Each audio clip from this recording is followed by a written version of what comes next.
Palabra de Dios, primera carta de Juan, capítulo 3, versículos 13 al 17. Vamos a leerlo intercalado, yo primero, luego ustedes, para que pongamos mucha atención a este texto que es tan importante. Hermanos míos, no os extrañéis si el mundo os aborrece. Nosotros sabemos que hemos pasado de muerte a vida en que amamos a los hermanos. El que no ama a su hermano permanece en muerte. Todo aquel que aborrece a su hermano es homicida, y sabéis que ningún homicida tiene vida eterna permanente en él. En esto hemos conocido el amor, en que Él puso su vida por nosotros. También nosotros debemos poner nuestras vidas por los hermanos.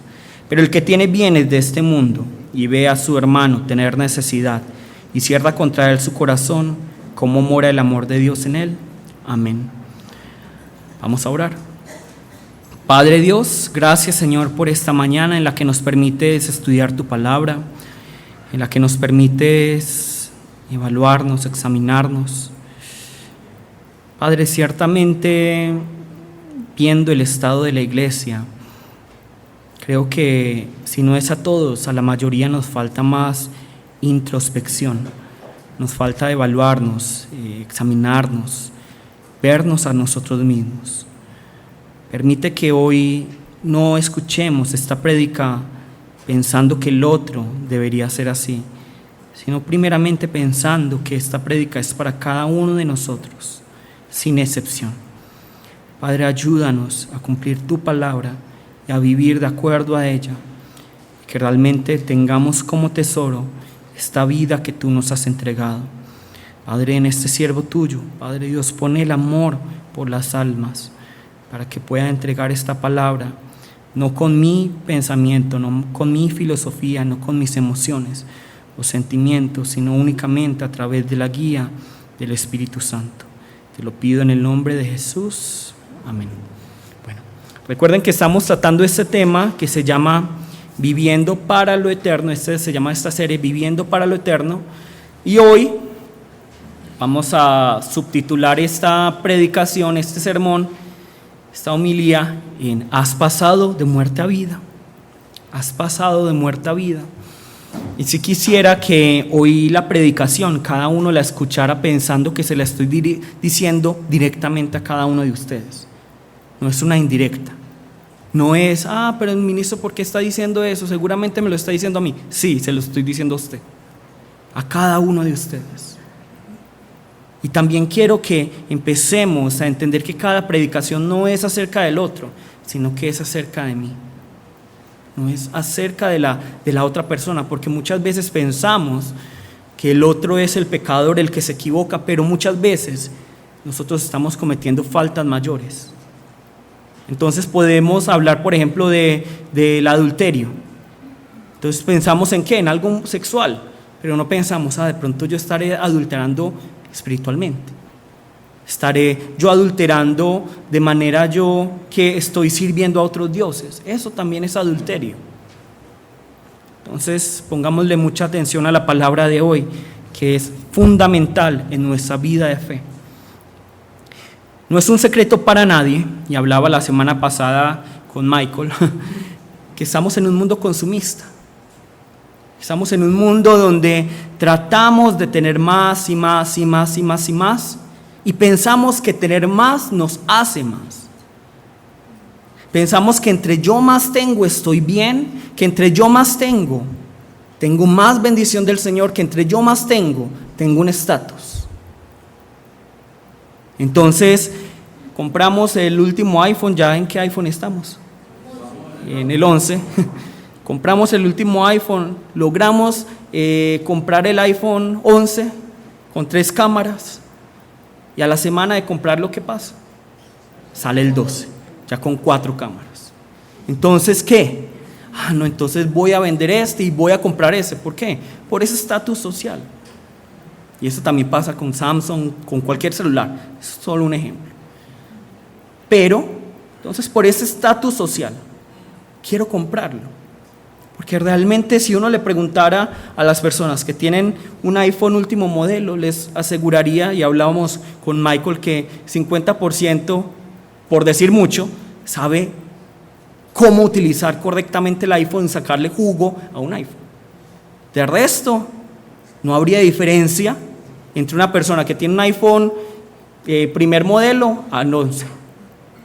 Porque la mayoría solo lo utiliza ¿para qué? WhatsApp, celular, y YouTube y Facebook, y eso lo hace cualquier celular, no tiene que ser último modelo. Pero ya se ha convertido tantas cosas en estatus que por eso queremos estar en esta carrera de consumismo. Quiero tener más y más y más, último modelo, último modelo, último modelo. Y realmente la palabra nos muestra que esto no es lo que el Señor quiere. La palabra nos muestra que esto no es tener bendición. La palabra nos muestra que antes esto es seguir la corriente de este mundo. La palabra nos está invitando a que nosotros no vivamos por lo temporal, sino ¿por qué? Por lo eterno. Como un celular Nokia, ¿cierto? Como un Nokia, todos sabemos, ese Nokia uno lo tira, no le pasa nada. Pero preferimos hoy en día un iPhone con un montón de maravillas supuestamente, pero uno le hace algo, ahí mismo se quiebra. Ahora no estoy diciendo que vayan y boten sus celulares, pero yo también estuve en esa carrera. Yo también quería el último modelo, yo también quería el último celular. Pero cuando uno se da cuenta que no vale la pena, cuando uno se da cuenta que dentro de unos meses va a salir un iPhone nuevo y es peor que yo me endeude comprando un celular a tener la paz, al menos, para poder vivir sin ese celular. Mucho mejor esa paz. Entonces mi anhelo como ministro, mi anhelo como persona que les está compartiendo la palabra es que cada uno de ustedes cambie esa perspectiva temporal que tiene de las cosas a una perspectiva ¿qué? Eterna. Tenemos que tener una perspectiva eterna de las cosas. Hoy en día los padres se matan para que los hijos puedan tener comodidades, pero no se matan para darle lo más importante, que es una perspectiva eterna. Porque Lucas muy claramente nos dice en sus parábolas, ¿para qué llenar graneros y decir, ya estoy tranquila, alma mía? Y Dios dice, hoy te van a llevar tu alma, ¿a quién le va a quedar todo eso? Entonces déjenle, está bien, denle una buena educación, un buen hogar a sus hijos, es importante, claro. Pero más importante que eso es que nosotros les heredemos ¿qué? Una perspectiva, un legado eterno. ¿Y cómo puedo darle yo un legado eterno? Únicamente a través de Jesús. Y para ello yo soy el primero que debe tener a Jesús. Porque los hijos, los niños ven todo. Los niños ven todo y están examinando. Mi padre me dice que crea en Jesús, pero él no cree. Él no vive según los mandamientos de Jesús. Primero tenemos que ser nosotros. Tenemos que empezar a vivir por lo eterno. Y para vivir por lo eterno yo debo hacer algo. Y es evaluarme si estoy en el camino de la eternidad. Porque todos suponemos que estamos en ese camino. Porque todos suponemos que esta alabanza que hoy dimos llegó a Dios. Todos suponemos que por venir al culto estamos agradando a Dios. Pero no nos evaluamos, no nos examinamos para ver si realmente lo que estamos haciendo es pura pantomima, una actuación, o realmente esta adoración, esta oración, este culto está llegando a Dios. Entonces vamos a buscar 2 Corintios 13:5. 2 Corintios 13:5.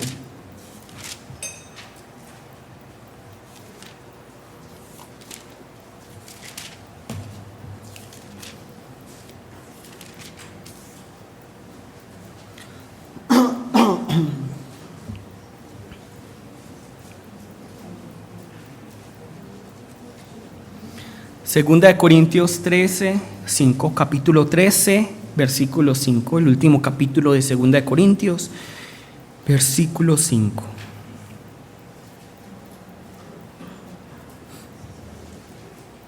¿Qué nos está diciendo la palabra? Examinaos a vosotros mismos, si qué, si estáis en la fe. Probaos a vosotros mismos, o no os conocéis a vosotros mismos que Cristo está en vosotros, a menos que estéis reprobados. Entonces la palabra muy claramente nos está invitando a que cada uno de nosotros nos probemos, nos examinemos constantemente para ver si qué, si estamos en Cristo. Y si nosotros no estamos en Cristo, si no hallamos a Cristo en nosotros, luego de examinarnos, luego de probarnos, ¿qué somos nosotros? ¿Qué somos? ¿Qué dice aquí la palabra? Reprobados. Somos reprobados. Entonces aquí la palabra muy claramente nos está diciendo que el examinarme, que el probarme no es algo subjetivo, sino que es algo muy objetivo y que yo debo tener una manifestación, debo tener una prueba contundente que me diga que yo realmente estoy en Jesús.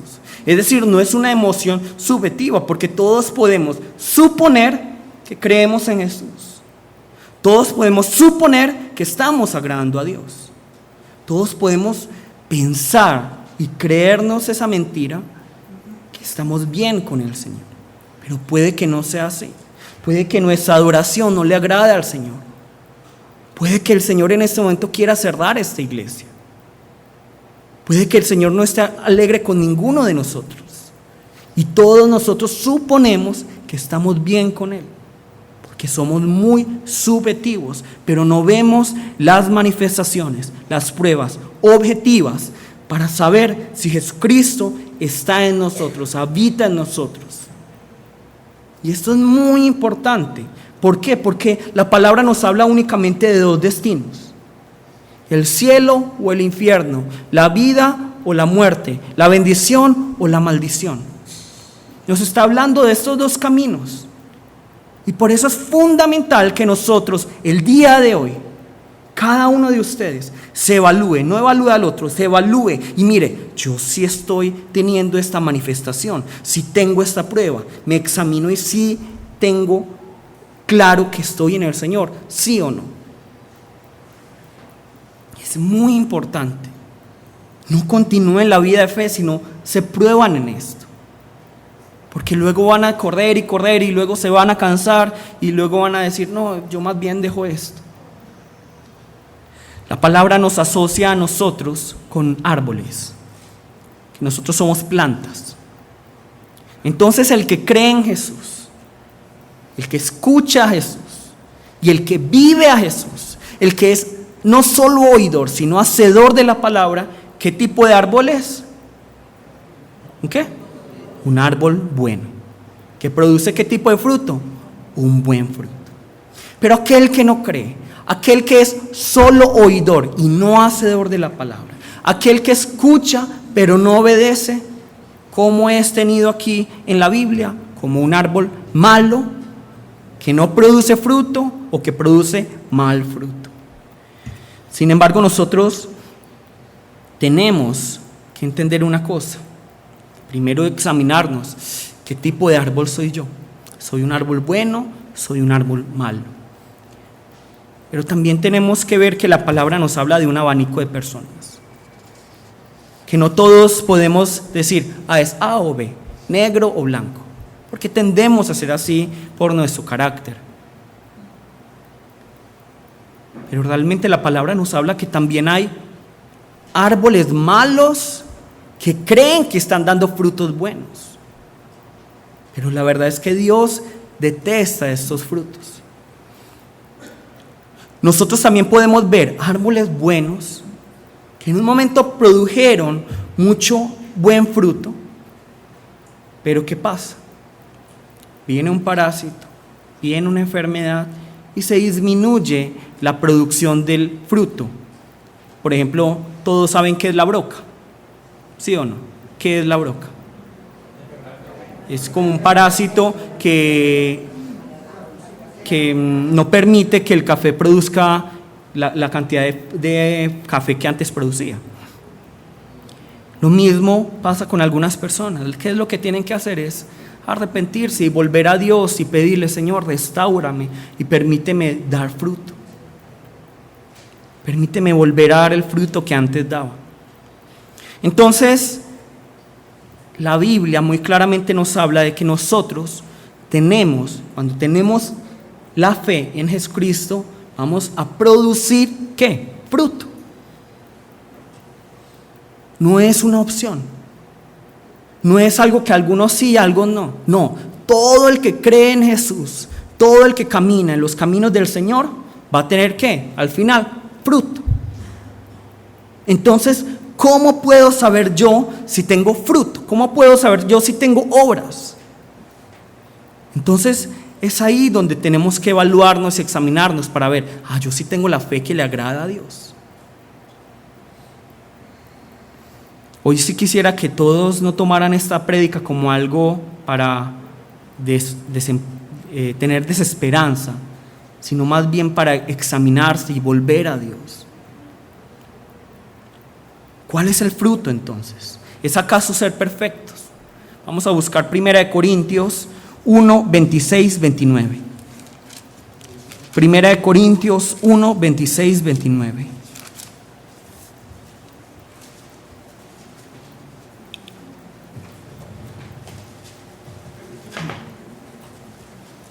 Primera de Corintios 1, 26, 29.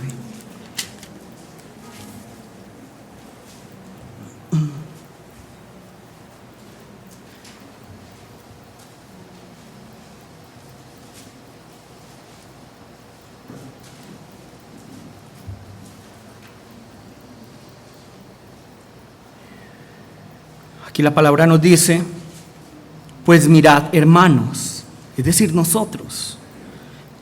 Mirad, hermanos, vuestra vocación, que no sois muchos sabios según la carne. Es decir, que muchos en esta época, y nosotros también, no eran muy entendidos, no tenían una gran educación. Y lo débil, ni muchos poderosos, es decir, no tenían riquezas, no eran de alto estatus, y aquí la palabra no dice, ni muchos nobles. Sino que lo necio del mundo escogió Dios para avergonzar a los sabios, y lo débil del mundo escogió Dios para avergonzar a lo fuerte. Y lo vil del mundo y lo menospreciado escogió Dios, y lo que es para deshacer lo que es, lo que no es para deshacer lo que es, a fin de que nadie se jacte en su presencia. Es decir, que Dios no escoge personas perfectas, y el fruto de que yo le conozca a Él no es ser perfecto. No es la perfección. Entonces es dejar de hacer cosas, porque entonces pensamos: bueno, entonces si eres cristiano, tienes que dejar de tomar, tienes que dejar de fumar, no te puedes hacer tatuajes, no puedes hacer aquello, tienes que hacer esto, ¿es acaso esto? Vamos a buscar Colosenses 2. Colosenses 2.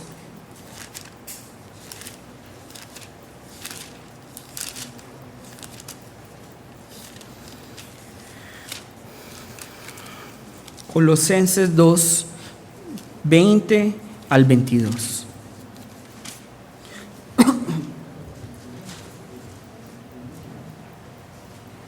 Colosenses 2, 20 al 22.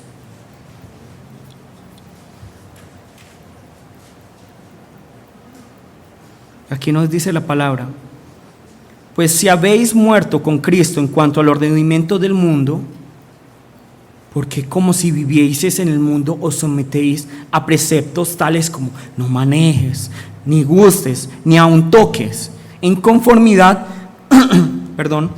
y doctrinas de hombres, en conformidad a mandamientos y mandamientos y doctrinas de hombres, cosas que todas se destruyen con el uso. Entonces pensamos que ser cristiano es dejar de hacer o hacer algunas cosas.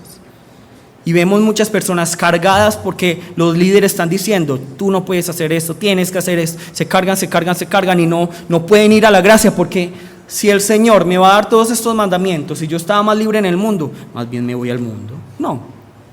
más fácil. Pero realmente lo que Cristo vino a hacer es darnos una libertad que sobrepasa a la del mundo. Y ahora también, entonces la prueba es que nosotros tengamos una vida sobrenatural, que profeticemos, echemos fuera demonios, veamos milagros. No, vamos a buscar Mateo 7, 21, 23.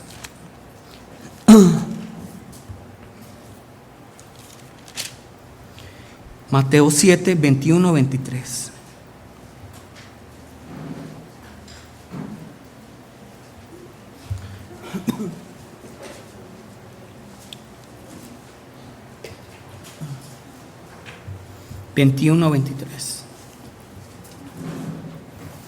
Miren lo que dice la palabra, porque yo he conocido gente así.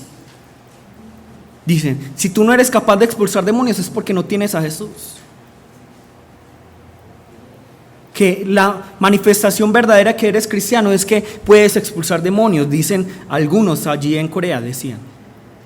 Pero miren lo que dice aquí la palabra. No todo el que me dice Señor, Señor entrará en el reino de los cielos, sino el que hace la voluntad de mi Padre que está en los cielos. Y ahora nos vamos a preguntar, ¿cuál es la voluntad del Padre? Pero muchos me dirán en aquel día, Señor, Señor, no profetizamos en tu nombre, y en tu nombre echamos fuera demonios, y en tu nombre hicimos muchos milagros. ¿Qué nos está diciendo aquí la palabra? Que esas personas se creían cristianas, ¿sí o no? Sí. ¿Suponían que iban a tener la salvación, sí o no? Sí. Pero al final se dieron cuenta que Jesús les dice, nunca os conocí, apartaos de mí, hacedores de maldad. Es hacer maldad, profetizar en el nombre de Jesús, hacer milagros, expulsar demonios en el nombre de Jesús. ¿Es maldad? No. ¿Pero por qué? Aquí la palabra nos está diciendo que son hacedores de maldad. ¿Por qué? Porque ellos no están viviendo según la voluntad de Dios. Ahora, hemos hablado de que Dios, que la prueba de que yo estoy en Jesús no es ser perfecto, no es dejar de hacer cosas, no es que tenga una vida especial, sobrenatural y que todo me vaya bien. Eso no es prueba. Pero ahora yo no vayan a decir, no, es que el ministro dijo que eso no puede, que eso no tiene que ser en mi vida. Es parte de la vida, claro, parte de la vida de fe. Claro, en mi vida se tienen que buscar la perfección. ¿La perfección en qué forma? La perfección en la palabra de Dios, según la voluntad de Dios. Debo dejar de hacer ciertas cosas, claro. La palabra nos manda a sacrificarnos. Y tenemos que tener una vida sobrenatural, claro. Pero eso no son pruebas de que Dios está conmigo. Porque yo puedo estar viviendo así y estar lejos de Dios. Entonces, ¿cuál es el fruto que el Señor nos está pidiendo? Y de eso hemos estado hablando durante estos días, durante esta serie.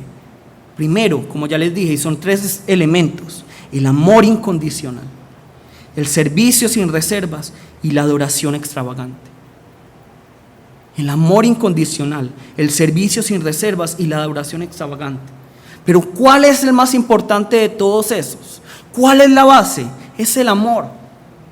Ese amor incondicional. 1 Corintios 13 dice, y ahora permanecen la fe, la esperanza y el amor, estos 3. Pero ¿cuál es el mayor? El amor. El amor. Entonces, ¿cuál es la prueba de que yo realmente estoy en Cristo? ¿Cuál es la prueba de que yo realmente estoy en Dios? El amor incondicional. Y por eso es que Jesús le dice a Pedro, Pedro, ¿me amas? Y luego, sí te amo. ¿Me amas? Sí te amo. ¿Me amas? Tú sabes que te amo. ¿Me amas? Jesús está preguntando, ¿me amas? Entonces la base para saber si yo estoy viviendo para lo eterno es, primeramente, preguntarme, ¿yo realmente amo a Dios? ¿Realmente amo a Dios? Pero para saber si yo realmente amo a Dios, debo estar seguro de una cosa. ¿Qué es? ¿Qué? Si Dios me ama a mí, primero. Yo no puedo amar a Dios si Dios no me ama primero a mí. Nosotros no amamos a Dios primero. La palabra dice que nosotros le amamos a Él porque Él nos amó primero. Entonces nosotros amamos a Dios como respuesta a ese amor. Es porque estamos maravillados por ese amor. Pero luego entonces nos debemos preguntar, bueno, pero entonces, ¿cómo se manifiesta el hecho de que yo ame a Dios? ¿Cómo puedo saber que yo amo a Dios? ¿Cómo puedo saber que estoy en Jesús? ¿Cómo puedo saber que estoy caminando en la vida eterna? ¿Cómo? Esa es la pregunta. Vamos a buscar Juan 14, 23, 24.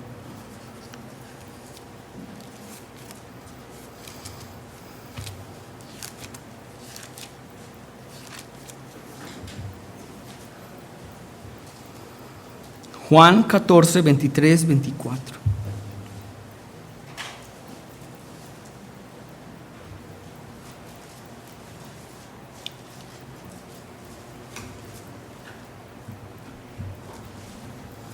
¿Qué dice aquí la palabra?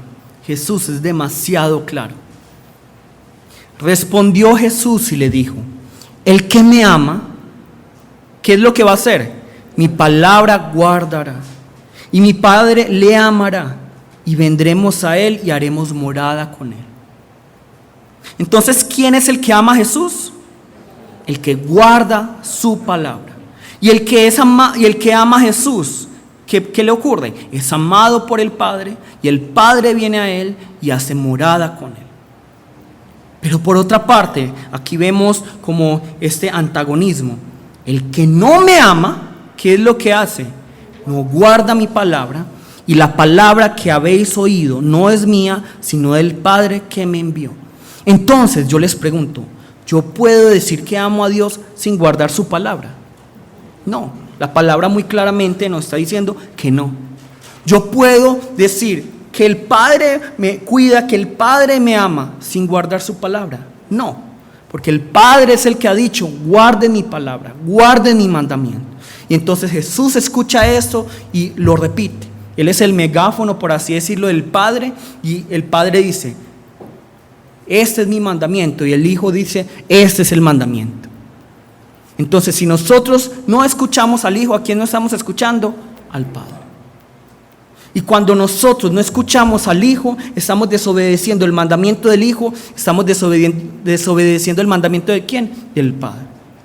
Y si yo no obedezco el mandamiento del Padre, yo no puedo decir que le amo.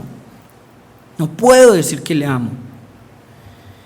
Ahora vamos a buscar Juan 15, 12 para saber cuál es el mandamiento del Padre, cuál es el mandamiento de Jesús.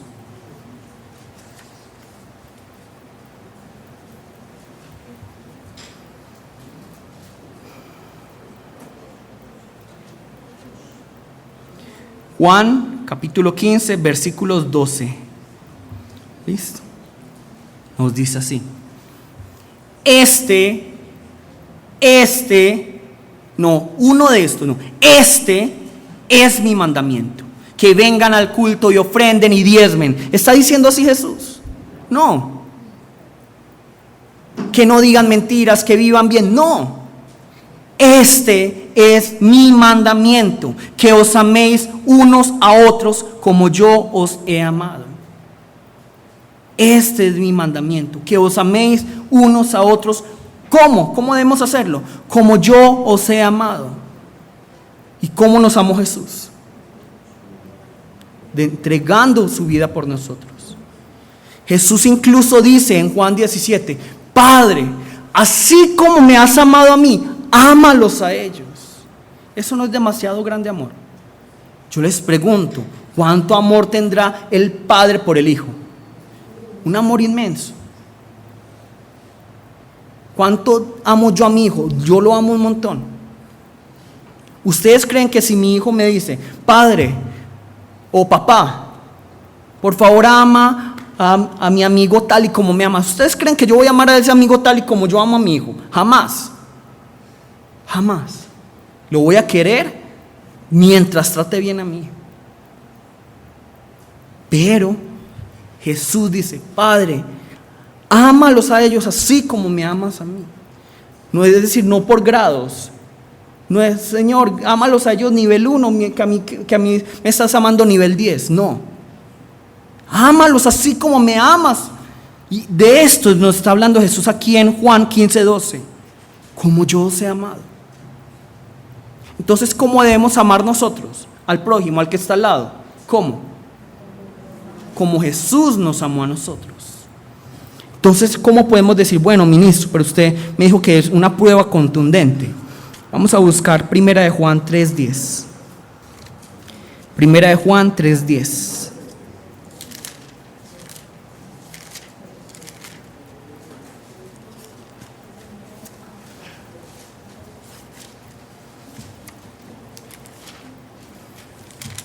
Primera de Juan 3:10.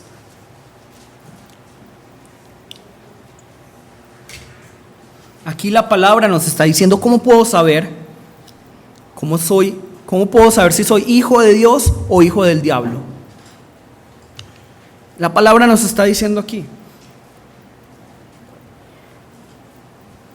Capítulo 3, versículo 10 de Primera de Juan. En esto se manifiestan. Es decir, ¿cómo se revela que soy hijo de Dios o hijo del diablo? ¿Cómo sé que soy hijo de Dios o hijo del diablo? Estudié 3 años teología, 5 másters, me sé toda la palabra de pe a pa, todos los versículos me los sé. Dice eso ahí. Yo diezmo y ofrendo todo lo que me llega a la mano. Yo vengo al culto todos los domingos y no falto a ninguna reunión. Dice eso ahí. No. En esto se manifiestan los hijos de Dios y los hijos del diablo. Ahora, no sean malos. No estoy diciendo que lo anterior no deba ser en nuestra vida de fe. Pero ¿cuál es la prueba de que soy hijo de Dios o hijo del diablo? Todo aquel que no hace justicia y que no ama a su hermano, ¿de quién es? Del diablo. Pero el que hace justicia y ama a Dios, ¿de quién es? De Dios. Entonces, si yo estoy haciendo justicia, es decir, si yo creo en Jesús, y si yo estoy amando a mi prójimo, entonces puedo decir, estoy bien con Dios, estoy bien. Aún así yo no sea perfecto, aún así yo no veo grandes milagros, no veo expulso demonios, amo a mi hermano, entonces estoy bien con Dios, soy hijo de Dios. Pero si yo veo grandes cosas, pero yo no amo a mi hermano, si yo estoy entregando mi vida por ellos, pero yo no amo a mi hermano, entonces ¿qué? ¿De quién soy? Del diablo. 1 Corintios 13, vamos a buscarlo. 1 Corintios 13.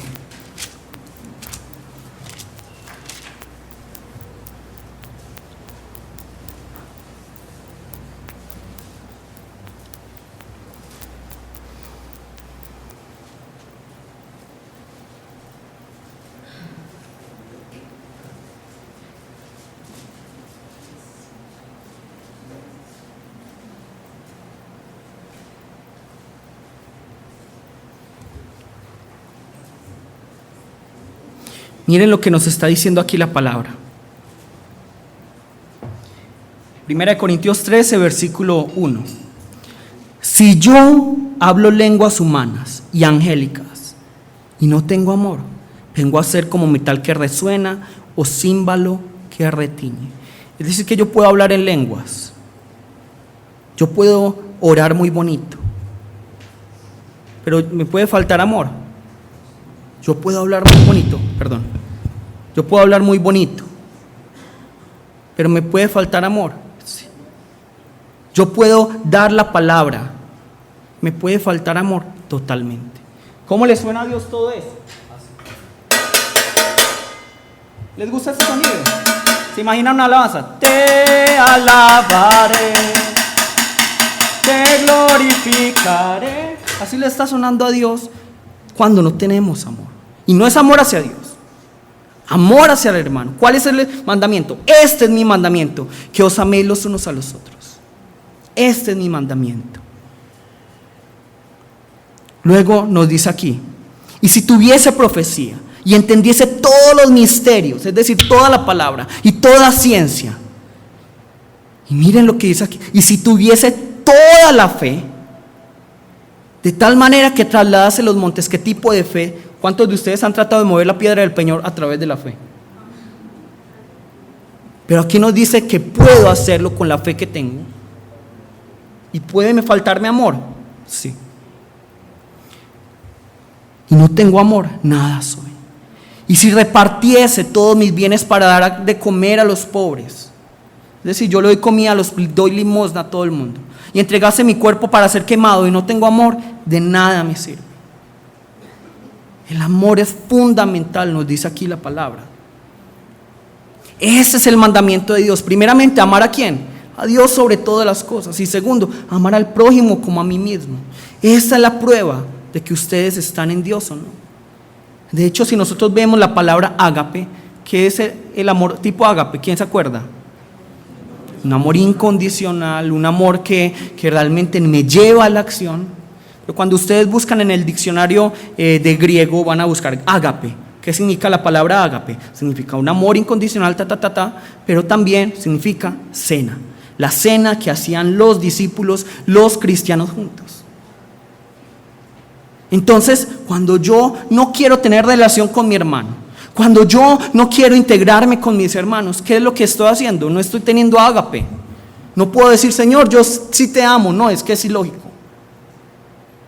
Es ilógico. Aquí es importante la comida. Sí, totalmente.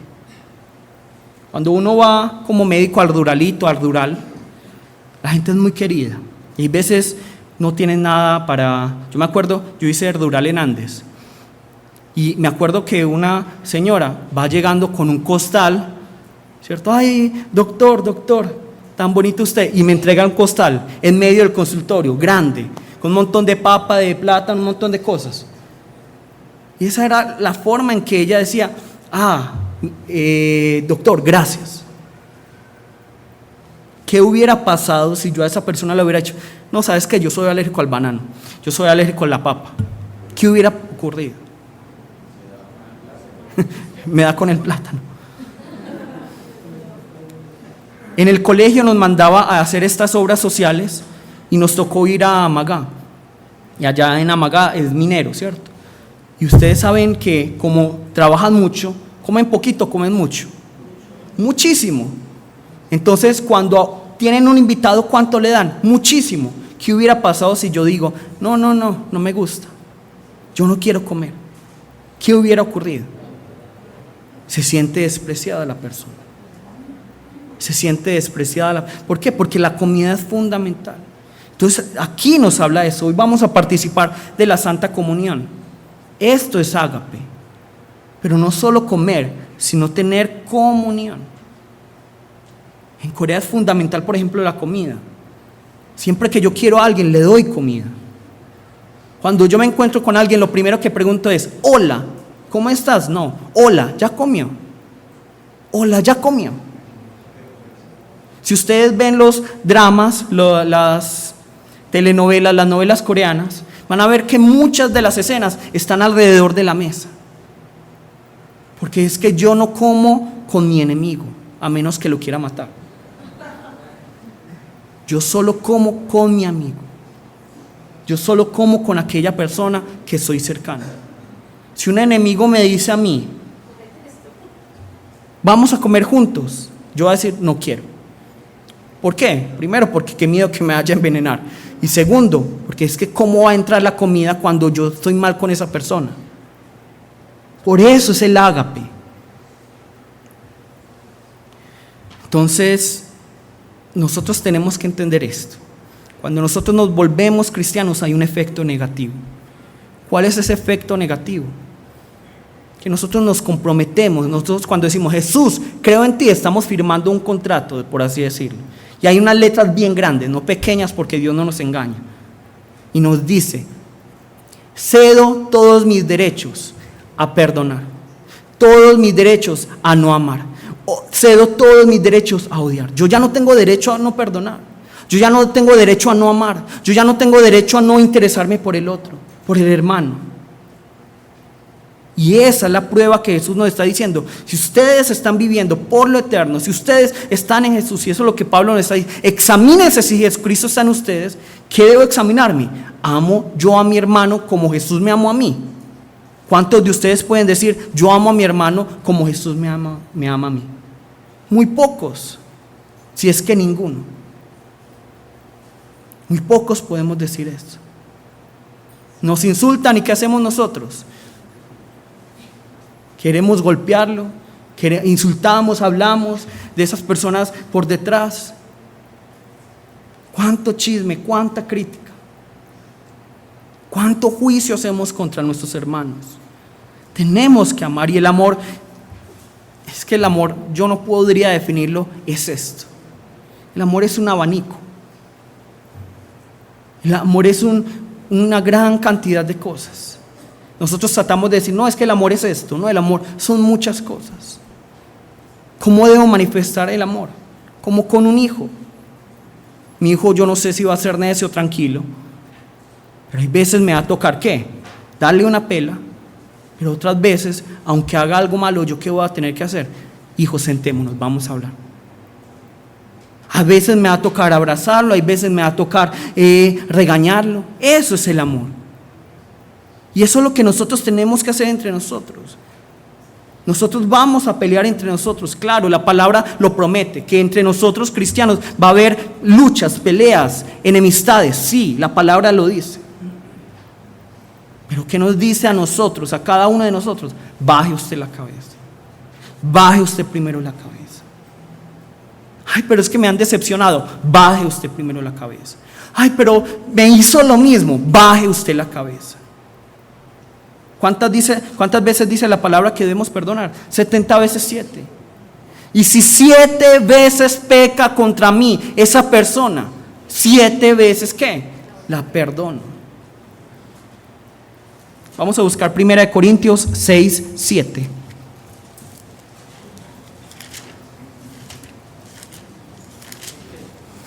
Primera de Corintios 6, 7.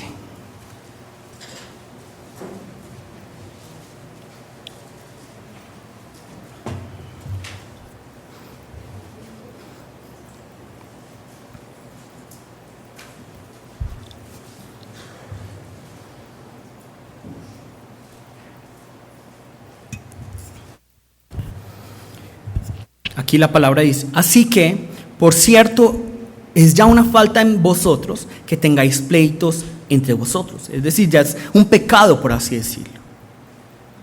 Pero ¿por qué no sufrís más bien el agravio? ¿A quién se le está hablando? A cada uno de ustedes y a mí. ¿Por qué más bien no os aguantan ustedes?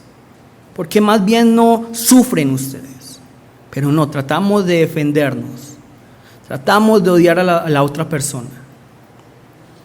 ¿Por qué no sufrir más bien el ser defraudados? Dice aquí la palabra.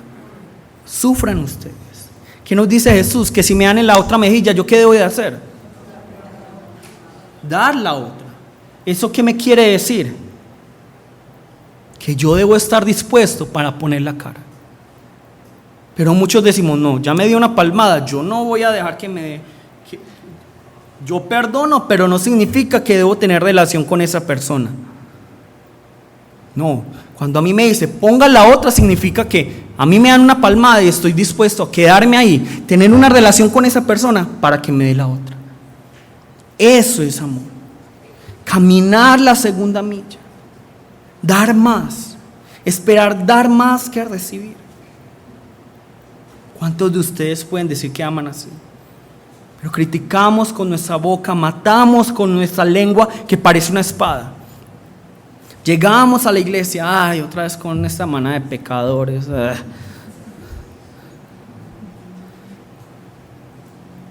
Pero eso es lo que nos está diciendo la palabra que no debemos hacer. ¿Cuántos de ustedes aman realmente al prójimo? ¿Cuántos de ustedes realmente son capaces de enseñarles la palabra, pero también tener un tiempo con esa persona y hablar de bobadas? Eso también es amor. Pues que eso, siempre en la conversación no, es que Dios es Jesucristo. Es importante y claro, y la relación tiene que estar basada en Jesucristo, pero también en relación, ay, vamos a comer unos frijoles. Ah, pero es que es avivamiento y vamos a hacer pijamada, entonces yo no quiero comer frijoles contigo. No, todo eso se revuelve. Esos malos olores se revuelven en la habitación, no importa. Pero aún así yo te amo, voy a comer contigo. Eso es el avivamiento. Eso es estar el uno con el otro.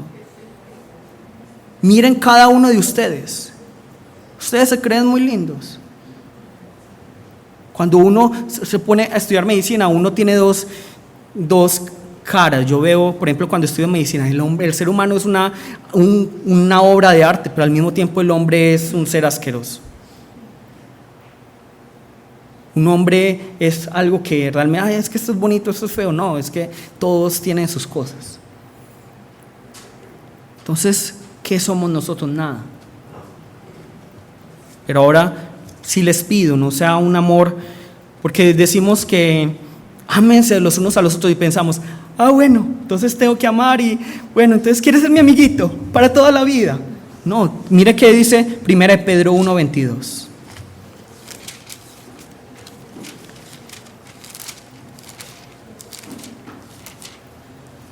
Primera de Pedro 1:22.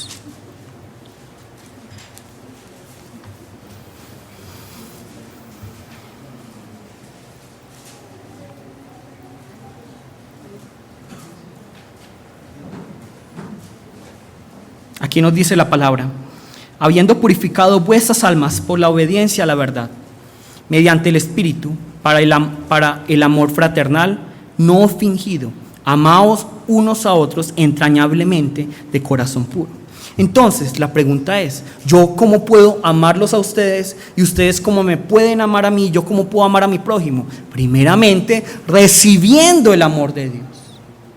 Entendiendo ese amor de Dios, porque es que cuando yo entiendo el amor de Dios, sé que si Dios me amó a mí de tal manera que envió a su Hijo unigénito, yo no tengo derecho de no amar al otro.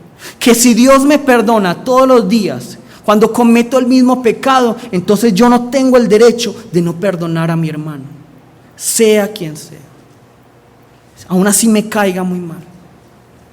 Y para mí ha sido duro esta palabra. ¿Por qué? Porque a mí es el primero que me ha tocado humillarme. Muchas veces los pastores, cuando nosotros enseñamos la palabra, dicen, no, es que esa palabra no me gusta, no me agrada. Entonces nos insultan.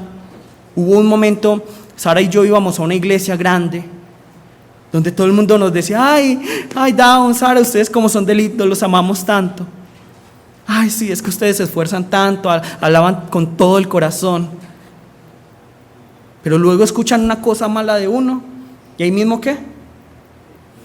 Lo miran feo a uno, lo miran raro a uno. Y frente a toda la iglesia dice este pastor, ellos son ladrones, ellos son, no es que haya robado, sino que eso, según la palabra de lo que ellos decían, no, ellos son ovejas, o lobos disfrazados de ovejas, viendo la sinceridad de nosotros.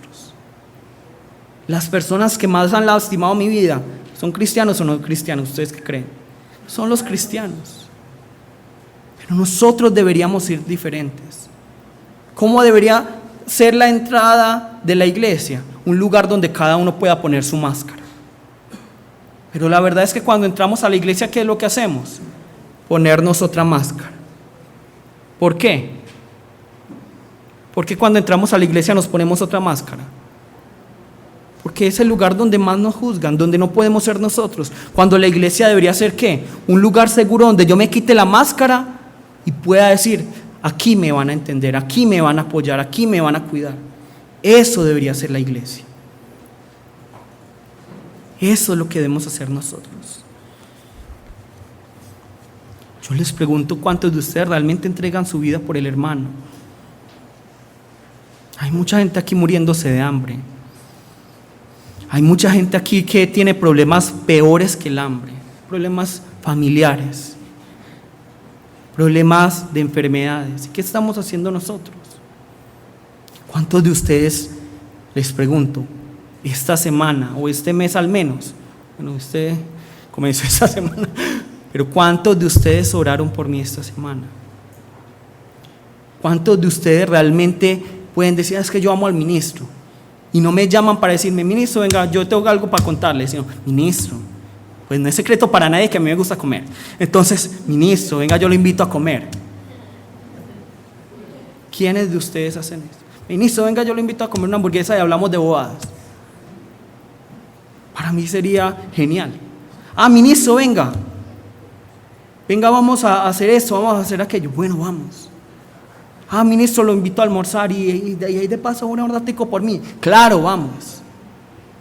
¿Cuántos de ustedes se preocupan por el ministro? El ministro estará bien, el ministro ya se le habrá terminado el agua. El ministro estará bien. El ministro estará bien de salud. Uy, ¿no será muy difícil tener una familia en ese momento del ministro del primer hijo? No será difícil.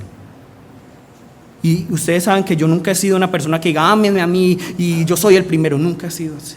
Pero sí, ¿qué es el amor? Es preocuparse por el ministro, por el pastor, por la familia pastoral. Ah, ellos son los que nos están dando palabra. Ah, bueno, entonces hay que amarlos. ¿Cuántos de ustedes se preocupan por el hermano que está al lado y de pronto no vuelve a la iglesia? Decimos, no, ese se salió por tal. Pero no tenemos el amor para llamar. ¿Qué te pasa? De pronto se murió y no sabemos, no nos dimos cuenta en la iglesia. ¿Qué te pasa? ¿Qué te ocurre? No tanto es que, ay, pero ¿por qué no vino? Esa es la peor pregunta que a uno le pueden hacer. No es, uno tiene que ser sabio. ¿Qué te pasó? ¿Qué está ocurriendo en tu vida? ¿Cómo estás? Y la gente va hablando. Hay mucha gente en ese momento que tiene un montón de situaciones familiares con las que seguramente si nosotros las escuchamos decimos, ay, a mí también me ha pasado eso. Eso es lo que debemos hacer como iglesia. Un lugar donde yo me pueda quitar la máscara y pueda ser transparente. Es decir, que yo le pueda decir, Beatriz, mira, ayer pequé con esto. ¿Y sabes qué? Me gustó. Entonces que Beatriz me diga, ay, Dan, vos no deberías hacer esto. Mira, la palabra dice esto. Pero mira, yo te amo y vamos a trabajar y luchar juntos contra ese pecado. Eso no es mucho amor. Que yo pueda ser transparente. Pero muchas veces nos tenemos que poner una máscara de triple capa para que nadie vea lo que realmente hay aquí. No debería ser así.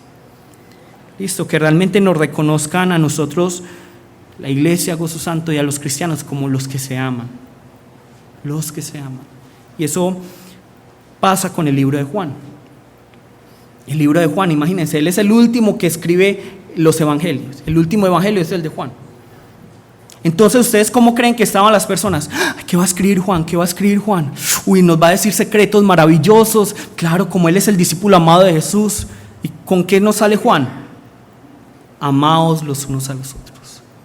Ese es el secreto para poder agradar a Dios.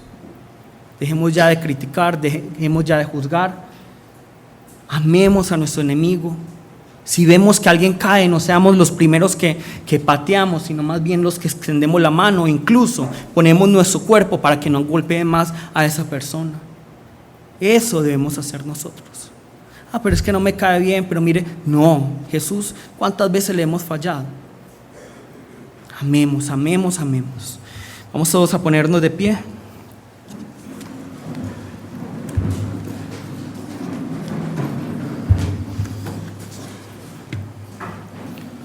Poniendo en práctica la predicación del día de hoy, vamos a buscar a una persona que no sea la familia y vamos a pedirle al Señor que la bendiga, que el Señor le dé dirección, porque muchos estamos sin dirección.